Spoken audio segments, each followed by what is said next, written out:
तो last video में मैंने बैलेंस बॉन्ड थ्योरी के पॉइंट्स बताए थे कि बैलेंस बॉन्ड थ्योरी के पॉलिंग हाइब्रिडेशन थ्योरी के मेन पॉइंट्स क्या है। तो आज उसको कंटिन्यू रखते हैं। लिगेंड्स दो तरह के होते हैं, एक होते हैं स्ट्रॉन्ग फील्ड लिगेंड, एक होते हैं वीक फील्ड लिगेंड। आप कहेंगे सर स्ट्रॉन्ग फील्ड लिगेंड क्या होते हैं?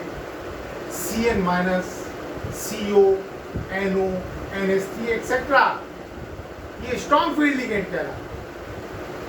आप कहेंगे सर स्ट्रॉन्ग फील्ड लिगेंड क्या होते हैं?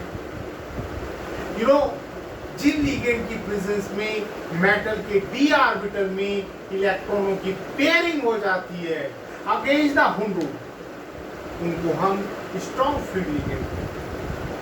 और जिन लिगेंड की प्रेजेंस में मेटल के d ऑर्बिटल में इलेक्ट्रॉनों की पेयरिंग नहीं होती है उनको वीक फील्ड लिगेंड कहते हैं, जैसे F minus, Cl minus, Br minus, I minus, H2O etcetera.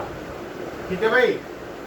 तो बैलेंस बॉन्ड थ्योरी के जो मेन पॉइंट्स है वो मैंने आपको बताया। आई होप आपने एंजॉय किया होगा, उनको समझा होगा। आज हम एग्जाम्पल के थ्रू एक्सप्लेन करेंगे कि यहाँ स्ट्रॉन्ग फील्ड लिगेंड के केस में किस तरह से हाइब्रिडेशन होगा, वीक फील्ड लिगेंड में किस तरह से हाइब्रिडेशन होगा, वगैरह वगैरह। पहले बात करते हैं geometry of complexes having coordination number 6, यानी कोऑर्डिनेशन नंबर 6 में मॉलिक्यूल की ज्योमेट्री क्या होगी, टाइप ऑफ कॉम्प्लेक्स क्या होगा, ज्योमेट्री क्या होगी, मैग्नेटिक मूवमेंट क्या होगा, वगैरह। पहला केस लेते हैं स्ट्रॉन्ग फील्ड लिगेंड का। पहला केस क्या लेंगे बेटा? Strong field ligand.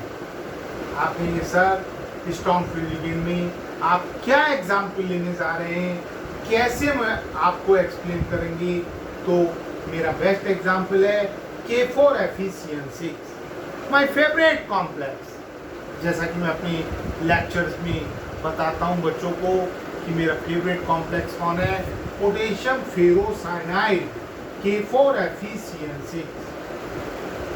भाई इस कॉम्प्लेक्स में सेंट्रल मेटल आयन कौन है? Fe। कौन है बेटा? Fe। आयरन का एटॉमिक नंबर कितना होता है? 26। आयरन का एटॉमिक नंबर कितना है बेटा? 26। कॉन्फ़िगरेशन क्या होगी? 1s2, 2s2, 2p6, 3s2, 3p6, 4s2, 3d6, 4p0। p orbital खाली है, एम्प्टी है, p0। अब ग्राउंड स्टेट में कॉन्फ़िगरेशन क्या है? 3d6। पहला कौन है बेटा? 3d6। बी में 6 इलेक्ट्रॉन है, 3d6, 1 2 3 4 5 6। 4s2, s में 2 इलेक्ट्रॉन है, 1 and 2। और 4p ऑर्बिटल क्या है बेटा? वैकेंट है, खाली है, एम्प्टी है, 4p0। इस कॉम्प्लेक्स में आयरन का ऑक्सीडेशन स्टेट कितना है बेटा? 2+, Fe2+। आप जानते हैं +2 का मतलब 2 इलेक्ट्रॉन निकाल दीजिएगा। वो 2 इलेक्ट्रॉन पहले किससे निकालेंगे बेटा? 4s2 से निकालेंगे, 4s2 से। और लिगेंड कौन सा है इसमें? साइनाइड। मैंने बताया था अभी आपको कि साइनाइड स्ट्रॉन्ग फील्ड लिगेंड है, और स्ट्रॉन्ग फील्ड लिगेंड में मेटल के d ऑर्बिटल में इलेक्ट्रॉनों की पेयरिंग हो जाती है। 4s में 2 इलेक्ट्रॉन आपने निकाल लिए, 4s नॉट रहा। d में 6 इलेक्ट्रॉन है, 6 इलेक्ट्रॉन को पेयर्ड कर दो, 1 2 3 4 5 6 against the home rule. Please note that, against the home rule. अब हमारे पास कितने साइनाइड बेटा? 6। 6 ऑर्बिटल में खाली चाहिए, वैकेंट चाहिए। काउंट कीजिए मेरे साथ, 1 2 3 4 5 6। यानी कि हाइब्रिडेशन में कौन कौन इन्वॉल्व हुआ? एक s ऑर्बिटल, 3 p ऑर्बिटल और 2 d ऑर्बिटल। तो हाइब्रिडेशन क्या हो गया? D2sp3। अब क्या होगा? एक एक साइनाइड एंड टू एंड ओवरलैपिंग करेगा और क्या बना लेगा? Sigma bond. क्या बना लेगा, सिग्मा।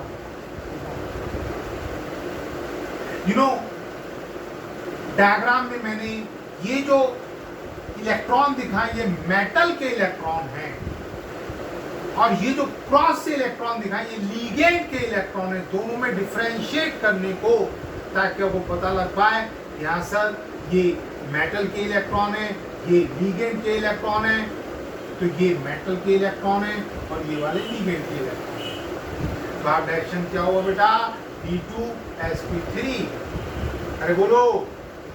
और जब भी D2sp3 डायरेक्शन होता, मॉलिक्यूल की ज्योमेट्री ऑक्टाहेड्रल होती है। क्या होती है बेटा, ऑक्टाहेड्रल।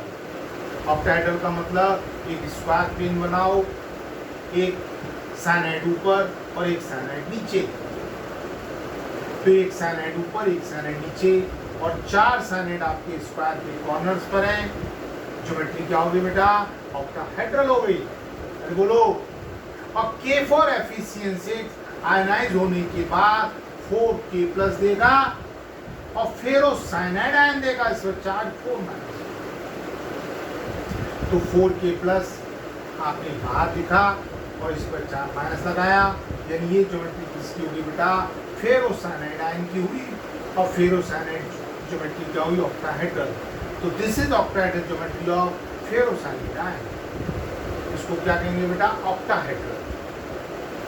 अब की पॉइंट की फॉर्म में कि सर इस मॉलिक्यूल में की पॉइंट क्या क्या है वो मैं बताने चाहता हूँ, समराइज करना चाहता हूँ। आपने कहा टाइप ऑफ हाइब्रिडाइजेशन, तो आपने क्या बताया था, D2sp3 हाइब्रिडाइजेशन, क्या D2sp3। आपने कहा ज्योमेट्री क्या है सर, तो ज्योमेट्री आपने बताया ऑक्टाहेड्रल। जब भी मॉलिक्यूल में हाइब्रिडाइजेशन D2sp3 होगा, मॉलिक्यूल की ज्योमेट्री ऑक्टाहेड्रल होगी। अरे बोलो। आप कहेंगे सर मैग्नेटिक कैरेक्टर क्या होगा, चूंकि हाइब्रिडाइजेशन के बाद सारे इलेक्ट्रॉन पेयर्ड हो गए, तो मैग्नेटिक कैरेक्टर डायामैग्नेटिक होगा। क्या होगा बेटा, डायामैग्नेटिक।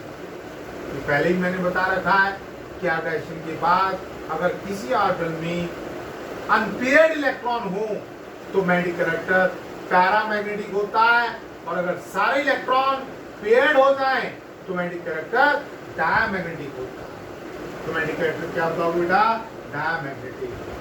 आप कहेंगे सर टाइप ऑफ कॉम्प्लेक्स क्या होगा, जहाँ पे इलेक्ट्रॉन की पेयरिंग हो गई, ओवरऑल स्पिनिंग कॉम्प्लेक्स की कम हो गई, तो लो स्पिन कॉम्प्लेक्स है।